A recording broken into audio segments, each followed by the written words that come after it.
When it comes to the opposition to Obamacare, I'd like to hear your opinion on why there is sort of maybe an education gap or a knowledge gap, and why there is sort of a basic opposition to what seems to be something that would benefit a lot of people. Well, I think it's multiple issues. So, first of all, there has been a lot of politics around this issue, clearly. And in fact, there were some numbers released a couple months ago, I guess, that found that there have been $265 million of ads run in opposition to the Affordable Care Act versus $65 million of ads run in support of the Affordable Care Act.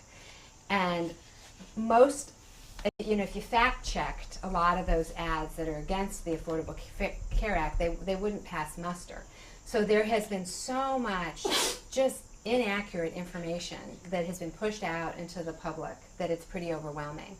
And we know that this is probably true because when you look at all the data from polling companies that are calling up people, maybe you've gotten some of these phone calls asking you how you feel about things.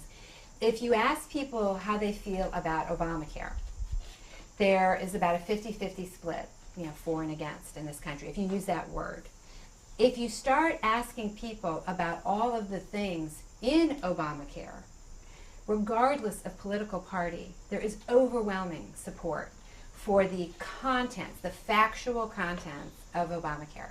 So I think what we really have here is just a lot of really significant misinformation out there, because when you tell the public, when you ask them about, do you want pre-existing conditions covered?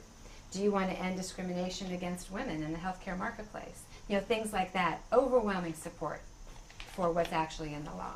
So that's one component of it. I think that there was a lot of concern about the individual mandate and whether or not it was constitutional. So the Supreme Court has made their decision.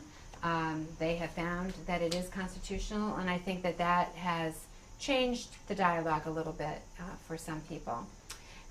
There were worries about the cost. The Congressional Budget Office has consistently said that this law will reduce the budget deficit, and the numbers have ranged anywhere from 120 to 140 billion, but they have been consistent. Every single analysis and reanalysis that the Congressional Budget Office has done, and by the way, they're nonpartisan, they do their arithmetic the same way no matter who the president is or who's controlling Congress, so they're sort of the one thing we have in Washington that just does it the same way no matter what. They have consistently found that it will reduce the budget deficit, and I think that's been very mischaracterized.